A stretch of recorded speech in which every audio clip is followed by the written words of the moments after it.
To second lecture of chapter photo electric effect and matter wave.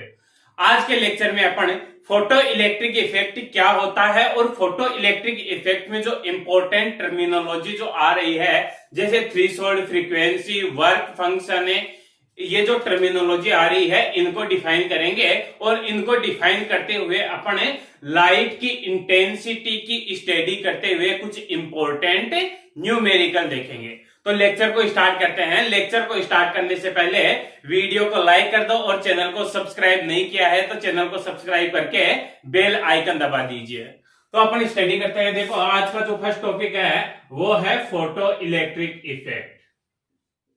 Photo electric effect. तो देखिए photo electric effect को समझने से पहले लास्ट क्लास में अपन ने फोटो इलेक्ट्रिक इमिशन पढ़ा था। याद करो फोटो इलेक्ट्रिक इमिशन, इलेक्ट्रिक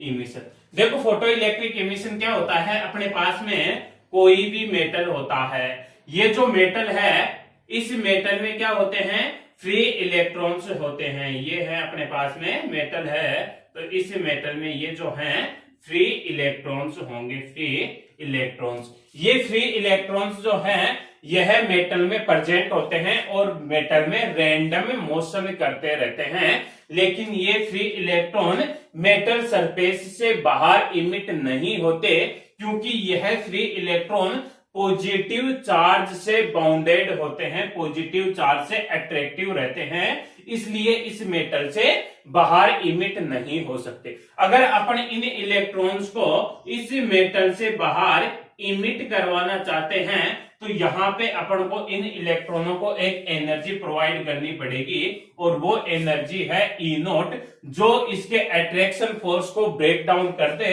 और इस इलेक्ट्रॉन को मेटल सरफेस से बाहर इमिट कर दे। तो ये जो ई नॉट एनर्जी है यह एनर्जी अगर अपन लाइट से प्रोवाइड करवाते हैं, लाइट से एनर्जी किस तरह से प्रोवाइड करवाएंगे, लाइट से एनर्जी प्रोवाइड करने वाले के लिए इस मेटल सरफेस पे अपन न्यू फ्रीक्वेंसी की लाइट इंसिडेंट करते हैं। ये जो लाइट है ये क्या है, लाइट है, यह इस पे इंसिडेंट हो रही है, इंसिडेंट हो रही है और इस लाइट की जो फ्रीक्वेंसी है वो कितनी है, न्यू फ्रीक्वेंसी है, तो इसकी जो एनर्जी हो जाएगी वो हो जाएगी एच न्यू।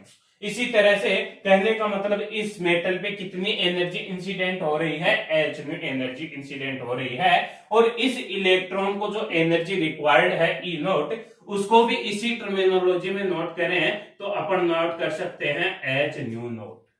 तो यह इलेक्ट्रॉन इस मेटल सरफेस से इमिट कब हो जाएगा, जब अपने पास में यह जो इंसिडेंट एनर्जी है, इंसिडेंट एनर्जी यह ज्यादा हो या फिर ग्रेटर देन इक्वल टू हो रिक्वायर्ड एनर्जी के, रिक्वायर्ड एनर्जी के। इंसिडेंट एनर्जी कितनी है, ई है, और रिक्वायर्ड एनर्जी कितनी है, ई नोट है। तो ई जो है उसको नोट कर सकते हैं H nu greater than equal to, E nought को कर सकते हैं एच न्यू नोट, तो ये एच कैंसिल आउट हो गया, nu greater than equal to nu nought. तो यहां से अपन क्या कह सकते हैं कि इस मेटल सरफेस में से इलेक्ट्रॉन कब इमिट होंगे, जब इस मेटल सरफेस में जो लाइट इंसिडेंट हो रही है उसकी मिनिमम फ्रीक्वेंसी, ये कितनी हो गई, मिनिमम फ्रीक्वेंसी हो गई, मिनिमम फ्रीक्वेंसी।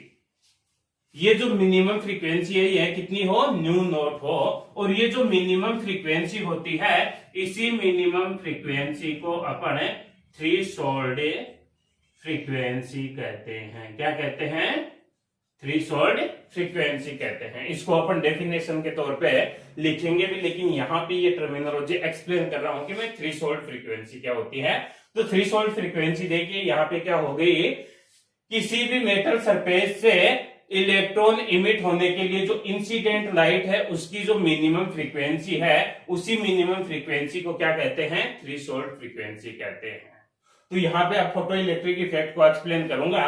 तो देखो फोटो इलेक्ट्रिक इफेक्ट क्या होता है, फोटो इलेक्ट्रिक इफेक्ट होता है, क्या होता है, द लाइट और radiation of frequency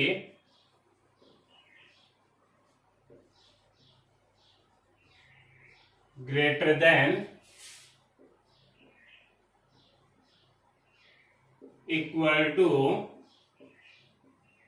threshold frequency, then the light or radiation of frequency greater than equal to threshold frequency incident on metal surface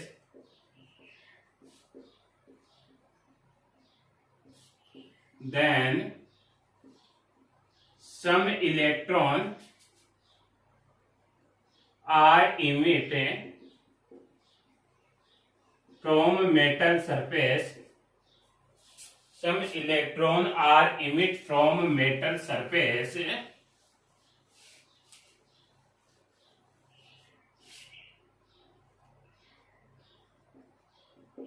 This phenomena known as photoelectric effect. When the light or radiation of frequency greater than equal to threshold frequency, जब किसी metal surface पे ऐसी light जिसकी frequency threshold frequency के equal हो या greater than हो incident होती है, तो मेटल सरफेस से कुछ इलेक्ट्रॉन इमिट होते हैं। यह जो घटना है, यह जो फिनोमिना है, इसी फिनोमिना को अपन फोटो इलेक्ट्रिक इफेक्ट कहते हैं। इसमें भी देखो, अब emitted electron are known photo electron. Photo electron, जो इलेक्ट्रॉन इमिट होते हैं उस इलेक्ट्रॉनों को अपन फोटो इलेक्ट्रॉन कहते हैं। And the metal from which electron are emitted known as photosensitive metal। ऐसा मेटल जिसमें से इलेक्ट्रॉन इमिट होते हैं, उस मेटल को अपन फोटोसेंसिटिव मेटल कहते हैं। And if circuit is closed, and if circuit is closed, then current flow in the circuit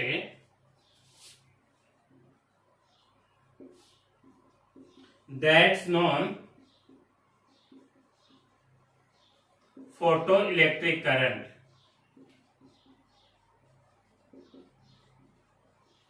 अगर अपने पास में जो सर्किट है वह क्लोज सर्किट है, तो उस क्लोज सर्किट में एक करंट फ्लो होगा और उस करंट को अपन फोटो इलेक्ट्रिक करंट कहेंगे। अगर इसका अपन डायग्राम देखें तो यह देखो अपने पास में मेटल हो गया, इस मेटल पे यह जो है अपन ने लाइट इंसिडेंट की है इस तरह से, तो यहां से ये जो है यह इलेक्ट्रॉन इमिट हो गए, यहां से ये जो है इलेक्ट्रॉन इमिट हो गए, तो इस मेटल को जो है अपन क्या कहेंगे, फोटोसेंसिटिव मेटल। और ये जो इलेक्ट्रॉन इमिट हुए हैं इनको क्या कहेंगे, फोटो इलेक्ट्रॉन। और ये जो है ये है incident light.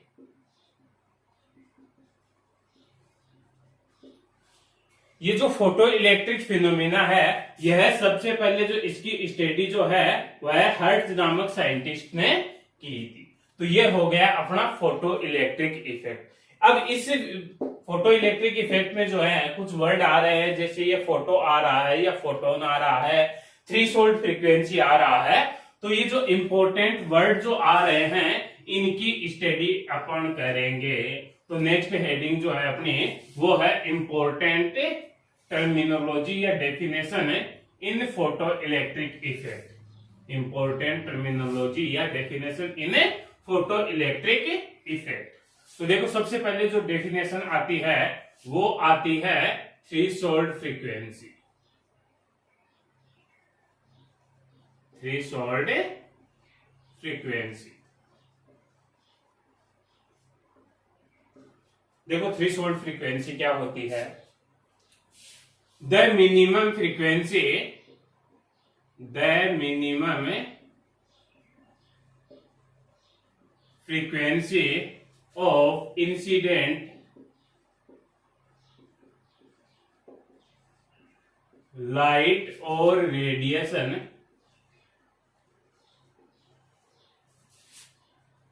at which electron are emitted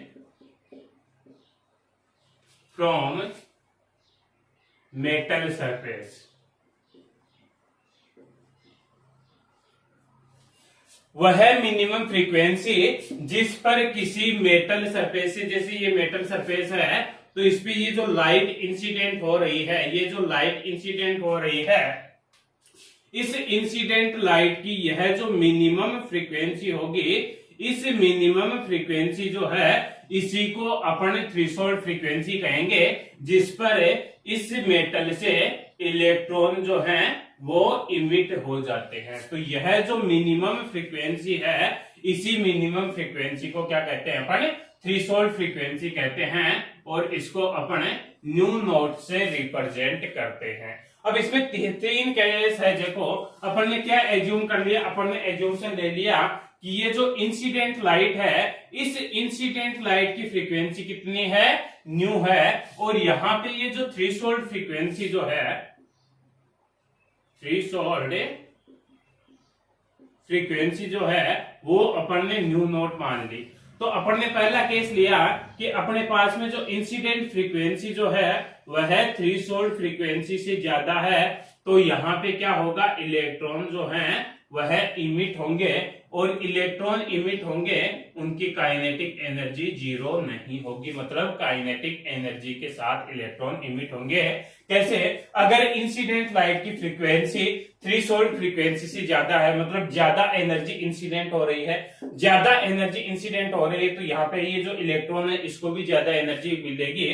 तो कुछ एनर्जी तो यह इलेक्ट्रॉन निकालने में लगा देगा, और बची हुई एनर्जी से जो ये इलेक्ट्रॉन जो है यह मूव करेगा। तो मतलब इसके पास में काइनेटिक एनर्जी होगा। सिंपल वे में समझे तो मान लो यहाँ पे आप हो, यहाँ पे आपको इस रूम से निकलने के लिए, इस चार दीवारी से निकलने के लिए 5 लड्डू चाहिए। यहाँ पे आपके पास में 10 लड्डू इंसिडेंट हो रहे हैं, तो 5 लड्डू खा करके आप निकल जाओगे, और बचे हुए 5 जो लड्डू है उनसे आपके पास में एनर्जी आएगी, तो आप दौड़ते हुए जाओगे, तो यहां से आप निकल जाओगे। सेकंड केस है जब अपने पास में इंसिडेंट एनर्जी जो है, सॉरी इंसिडेंट फ्रीक्वेंसी जो है थ्रेशोल्ड फ्रीक्वेंसी के इक्वल हो, तो इलेक्ट्रॉन जो है वह इमिट तो हो जाएंगे, लेकिन काइनेटिक एनर्जी जीरो होगी। यहाँ पे आपके पास में 5 लड्डू आए और आपको 5 लड्डू ही यहाँ से निकलने के लिए चाहिए, तो उनको प्राप्त करके आप यहाँ से जस्ट निकलोगे, आप मूव नहीं करोगे, वेलोसिटी आपके पास में नहीं आएगी, क्योंकि एक्स्ट्रा एनर्जी आपके पास में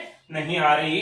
और थर्ड केस हो जाएगा अगर आपके पास में इंसिडेंट फ्रीक्वेंसी जो है वह कम है थ्रेशोल्ड फ्रीक्वेंसी से, तो इलेक्ट्रॉन इमिट नहीं होंगे, इलेक्ट्रॉन इमिट ही नहीं होंगे।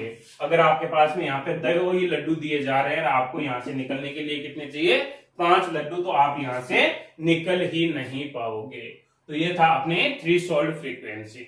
अब थ्रेशोल्ड फ्रीक्वेंसी के बेस पे जो है, अब अपन एक जानते हैं वेवलेंथ और फ्रीक्वेंसी में क्या रिलेशन होता है। तो अपन ने पढ़ा है कि फ्रीक्वेंसी न्यू जो होती है वह क्या होती है? C/λ फॉर्मूला पढ़ा है क्या? ये तो जो है ये क्या है? फ्रीक्वेंसी, और ये क्या है? वेवलेंथ। अब देखो जब फ्रीक्वेंसी मिनिमम होगी तो वेवलेंथ क्या होगी? मैक्सिमम, क्योंकि इनवर्सली है। जब फ्रीक्वेंसी मिनिमम होगी तो वेवलेंथ क्या होगी? मैक्सिमम। तो थ्रेशोल्ड वेवलेंथ की अगर अपन डेफिनेशन नोट करना चाहें, वेवलेंथ, तो देखो वेवलेंथ को जो है अपने थ्रेशोल्ड वेवलेंथ को लैम्डा नॉट से रिप्रेजेंट करते हैं। यहां मिनिमम की जगह जो है क्या आ जाएगा? Maximum wavelength of incident light or radiation at which electron emit from metal surface, that wavelength known as threshold wavelength। यहाँ पे ये जो लाइट इंसिडेंट हो रही है इसकी वेवलेंथ लेमडा मान लिया, और थ्रेशोल्ड वेवलेंथ जो है वो कितनी है अपने पास में, लेमडा नोट है।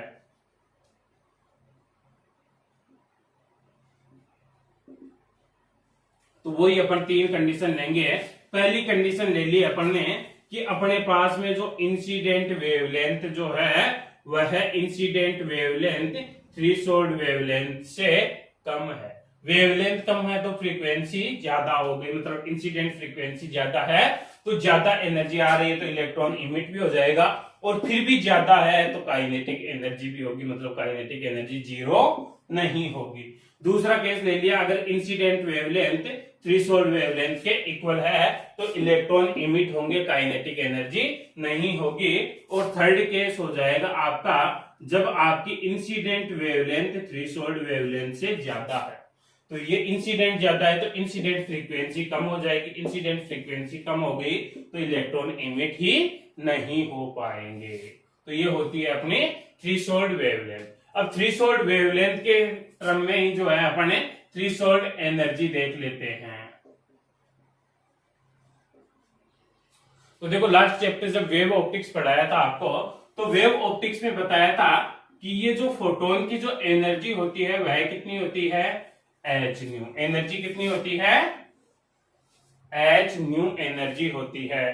तो अगर न्यू जो है, न्यू क्या है फ्रीक्वेंसी, और एच जो है वो क्या है प्लांक कांस्टेंट। ये तो है आपका प्लांक कांस्टेंट, और न्यू जो है वो क्या है फ्रीक्वेंसी। तो न्यू जो है फ्रीक्वेंसी है और एच जो है वो आपका प्लांक कांस्टेंट है। अगर आपकी फ्रीक्वेंसी ज्यादा होगी तो यहाँ पे एनर्जी भी ज्यादा होगी। तो अपन फ्रीक्वेंसी वाला कॉन्सेप्ट लगाते हैं, तो फ्रीक्वेंसी और एनर्जी जो है वो प्रोपोर्शनल है। तो फ्रीक्वेंसी अपन ने मिनिमम ली थी तो यहाँ एनर्जी भी मिनिमम हो जाएगी। The minimum energy of incident light और radiation at which electron are emit from metal surface. मान लिया अपन ने यहाँ पे जो एनर्जी इंसिडेंट हो रही है वो कितनी है, ई है, और जो थ्रेशोल्ड एनर्जी है, थ्रेशोल्ड वो कितनी है, ई नोट है। तो यहाँ पे वही तीन केस ले लेंगे अपन। पहला है अगर इंसिडेंट एनर्जी थ्रेशोल्ड एनर्जी से ज्यादा है तो इलेक्ट्रॉन इमिट भी होंगे और उनकी काइनेटिक एनर्जी भी जीरो नहीं होगी। दूसरा जो है इंसिडेंट एनर्जी थ्रेशोल्ड एनर्जी के इक्वल है तो इलेक्ट्रॉन इमिट होंगे लेकिन काइनेटिक एनर्जी जीरो होगी। और थर्ड केस हो जाएगा अगर अपने पास में इंसिडेंट एनर्जी जो है वह थ्रेशोल्ड एनर्जी से कम है, आपकी बार एनर्जी कम आ रही है तो इलेक्ट्रॉन को कम मिलेगी, तो ये इलेक्ट्रॉन यहां से इमिट नहीं हो पाएगा, तो इलेक्ट्रॉन इमिट नहीं हो पाएगा। तो ये डेफिनेशन थी अपनी थ्रेशोल्ड एनर्जी की। थ्रेशोल्ड एनर्जी के क्रॉस बॉन्डिंग की जो डेफिनेशन है वो आती है आपकी, एक होता है वर्क फंक्शन। तो नेक्स्ट डेफिनेशन जो या टर्मिनोलॉजी जो है वो है आपकी वर्क फंक्शन।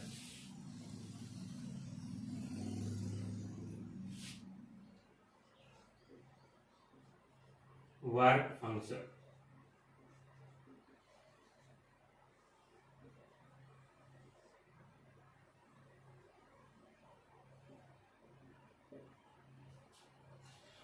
तो देखो वर्क फंक्शन क्या होता है। वर्क फंक्शन होता है आपका कि किसी भी मेटल को उसमें से इलेक्ट्रॉन इमिट करने के लिए कितनी एनर्जी रिक्वायर्ड है, उस एनर्जी को अपन वर्क फंक्शन कहते हैं। तो वर्क फंक्शन हो जाएगा the minimum energy required to metal surface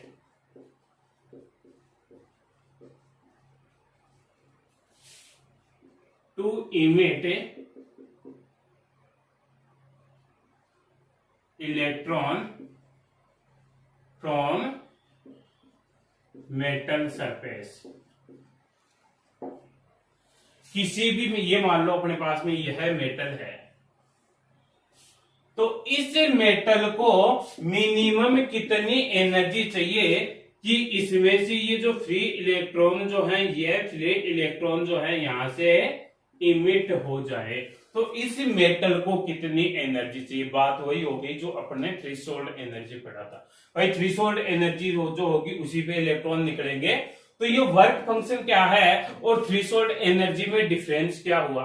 threshold energy भी क्या थी, minimum energy incident of light, वो तो लाइट की मिनिमम एनर्जी थी। और ये जो वर्क फंक्शन है वह मेटल की एनर्जी है, लेकिन चाहिए तो सेम ही। अरे भाई यहाँ पे आपको 5 लड्डू चाहिए, तो अपन ने उस टाइम क्या कहा था कि 5 लड्डू आ रहे हैं, तो यहां से 5 लड्डू लेके आप निकल जाओगे अगर 5 लड्डू की रिक्वायरमेंट है।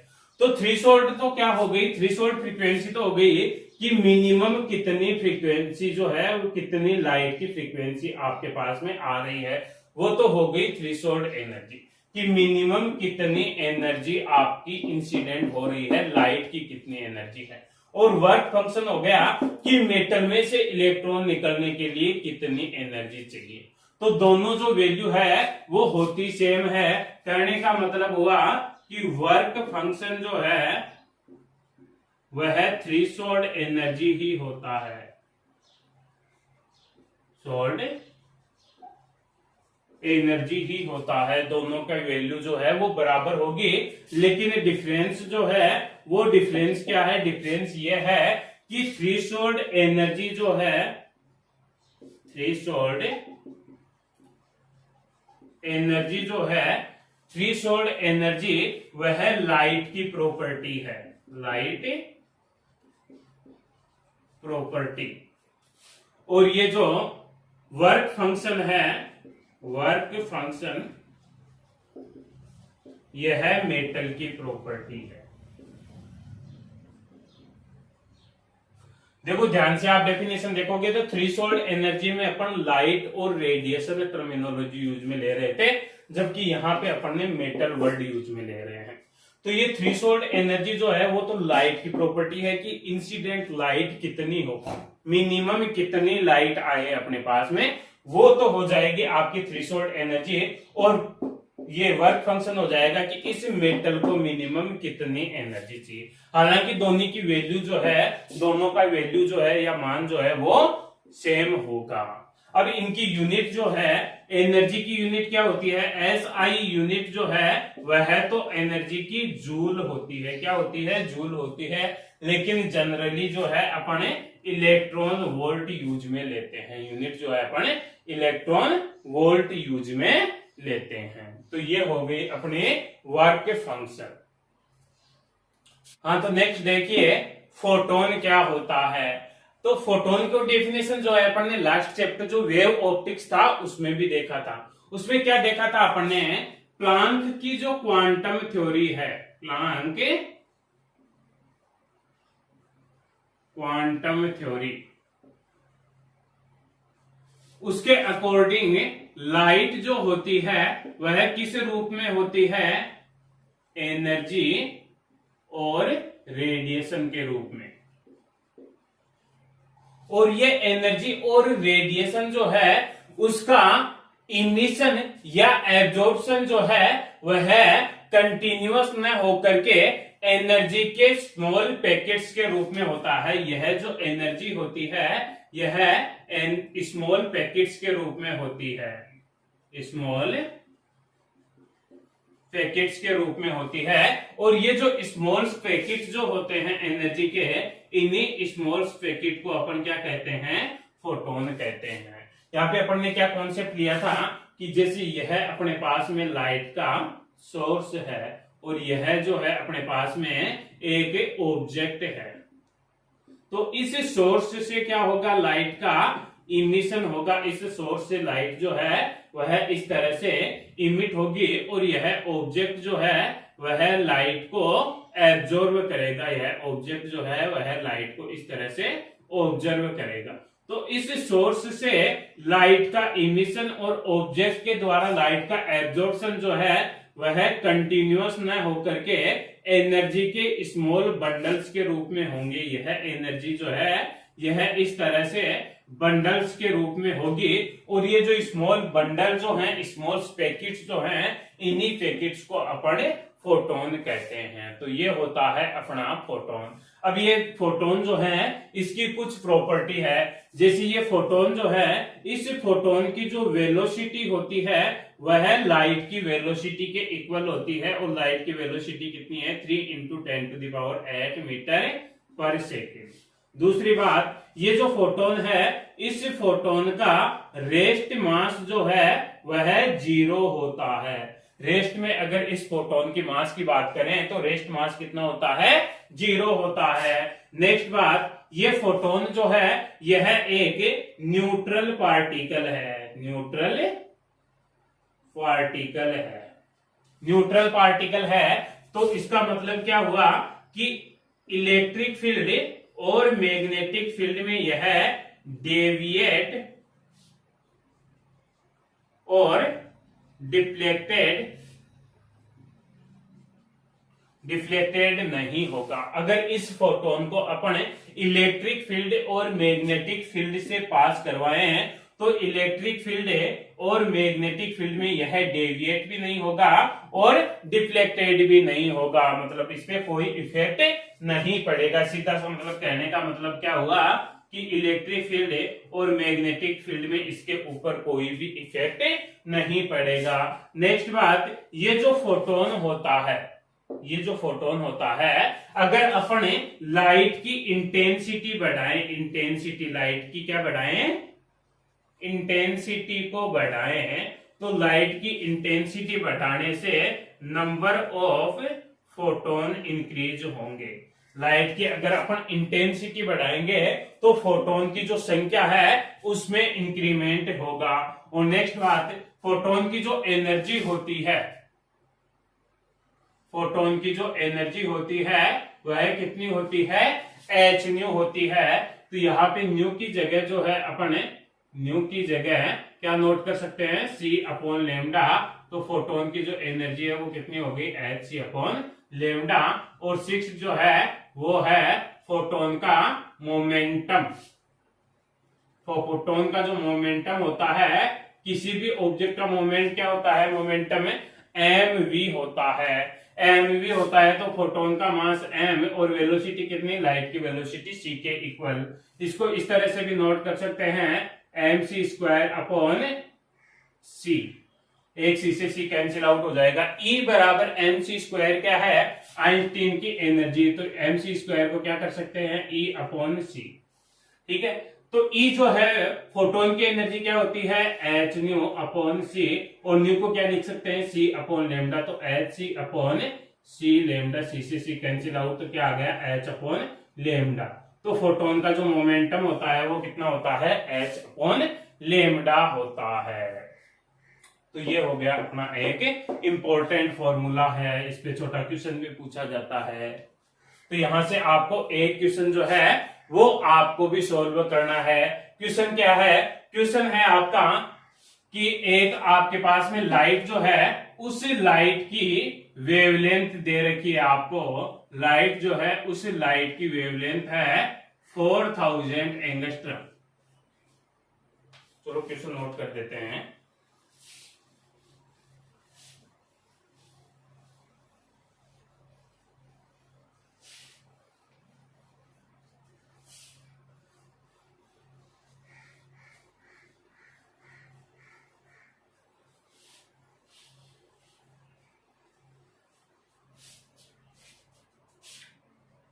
क्वेश्चन है आपका कि लाइट की वेवलेंथ जो है वो दे रखी है 4000 एंगस्ट्रम।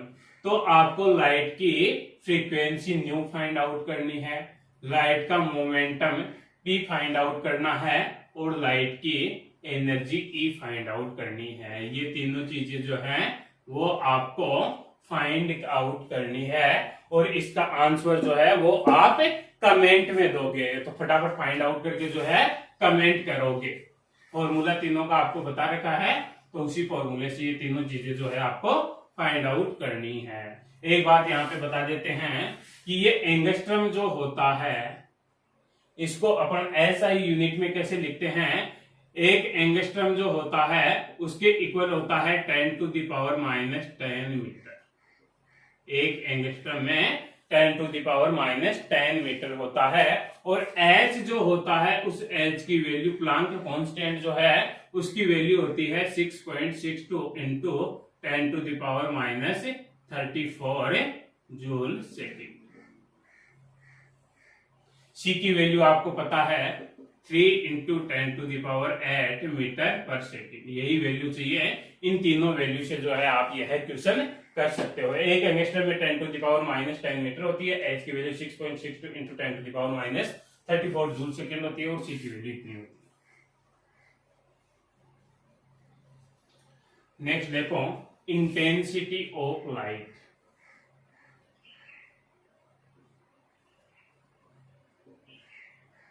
Intensity of light. तो देखो लाइट की जो इंटेंसिटी होती है उस लाइट की इंटेंसिटी का मीनिंग क्या है कि energy of light, energy of light in unit area in unit time. Unit area पर यूनिट टाइम में जो होगा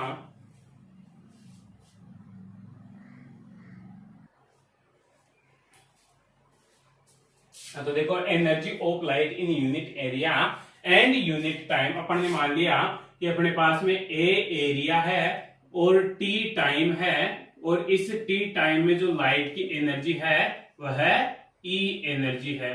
तो यहां से इंटेंसिटी जो हो जाएगी वो क्या हो जाएगी ई अपॉन एरिया और टाइम कितना है यूनिट करना है अपन को, तो एरिया और टाइम का अपन ने डिवाइड कर दिया। तो इंटेंसिटी का फॉर्मूला हो गया I equal to E upon A T.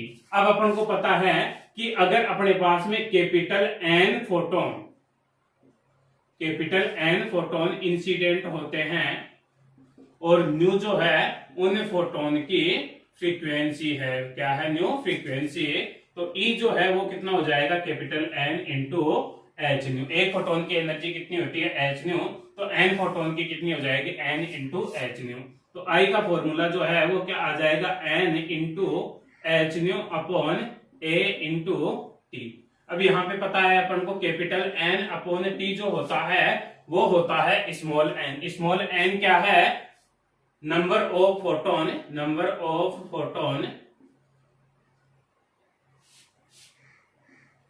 In unit time. कहने का मतलब मान लो 10 सेकंड में 20 फोटोन आ रहे थे तो 1 सेकंड में आने वाले फोटोन की संख्या होगी, तो 1 सेकंड में कितने हो जाएंगे 2 फोटोन हो जाएंगे। तो इसी को क्या नोट कर सकते हैं कैपिटल अपॉन टी को स्मॉल एन, तो ये हो जाएगा small N H nu upon A. तो एक फॉर्मूला जो है आपका ये हो गया और दूसरा फॉर्मूला जो है यह हो गया। दूसरा अपन एक और जानते हैं पावर जो होती है पावर पी जो होती है वह क्या होती है एनर्जी अपॉन टाइम होती है। तो ई अपॉन टी की जगह क्या नोट कर सकते हैं पी नोट कर सकते हैं। ई अपॉन टी की जगह पी नोट कर देंगे तो आई का फॉर्मूला देखो पी अपॉन ए हो जाएगा। पी अपॉन ए हो गया, यहाँ पे ई अपॉन टी की जगह पी लिख दिया अपन ने, तो I equal to P upon ए। अब अपन जो है इसमें एग्जांपल ले रहे हैं। पहला है पॉइंट सोर्स के कारण इंटेंसिटी। तो पॉइंट सोर्स इस तरह से होगा, इसके कारण जो लाइट जाएगी वह चारों तरफ इस तरह से जाएगी, तो ये आर रेडियस का एक स्फीयर बन जाएगा। तो स्फीयर का जो एरिया होता है वह कितना होता है, एरिया कितना होता है 4 पाई आर स्क्वायर। इंटेंसिटी जो होती है वह कितनी होती है P अपॉन ए, तो P upon 4 pi r square. कहने का मतलब इंटेंसिटी जो है वह आर स्क्वायर के इनवर्सली प्रोपोर्शनल। तो कर्व जो है वह कुछ इस तरह का आ जाएगा। इस डायरेक्शन में अपन इंटेंसिटी ली और इस डायरेक्शन में रेडियस, और ये हो गया आई 1 अपॉन आर स्क्वायर। यह कुछ ज्यादा ही शार्प होगा, मतलब इस तरह से होगा कर्व। सेकेंड जो हो गया वो हो गया अपने पास में लीनियर सोर्स। तो लीनियर सोर्स जो होगा वह इस तरह से होगा, इसके कारण जो लाइट स्प्रेड होगी वह इस तरह से सिलेंड्रिकल फॉर्म में होगी और सिलेंडर का जो एरिया होता है वो होता है 2πr/h।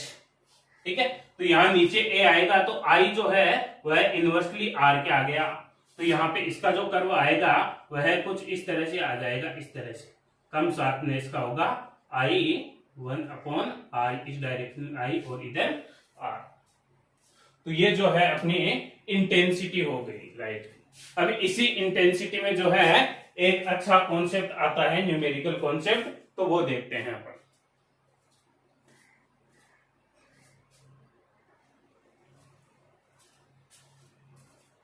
हाँ, तो देखिए कॉन्सेप्ट क्या है अपना। कॉन्सेप्ट जो है, कॉन्सेप्ट क्या है, if small n photon emit per second from p power source,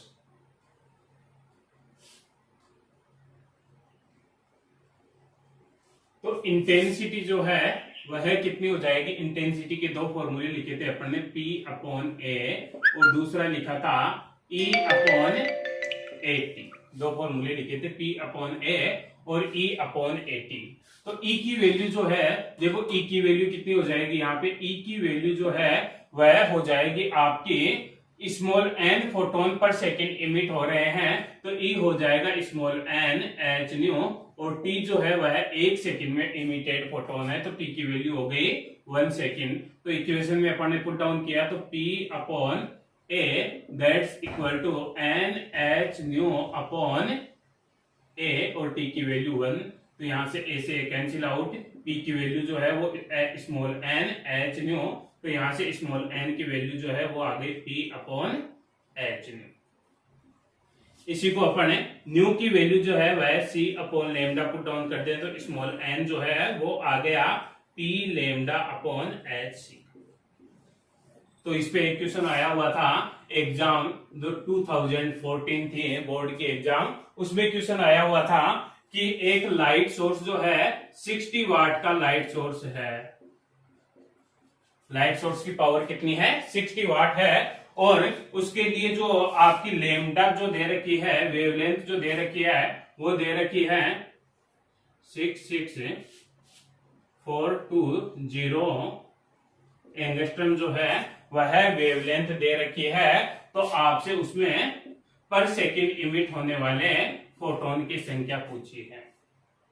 तो ये जो है आप डायरेक्ट फॉर्मूले से फाइंड आउट कर सकते हो। Small n equal to P की जगह 60 इंटू लेमडा की जगह 66420 इंटू 10⁻⁻10 अपॉन h की वैल्यू -34 इंटू c की वैल्यू 3 इंटू 10⁸ मीटर पर सेकेंड। ये जो है यहां से n की वैल्यू आप कमेंट करोगे फाइंड आउट करके।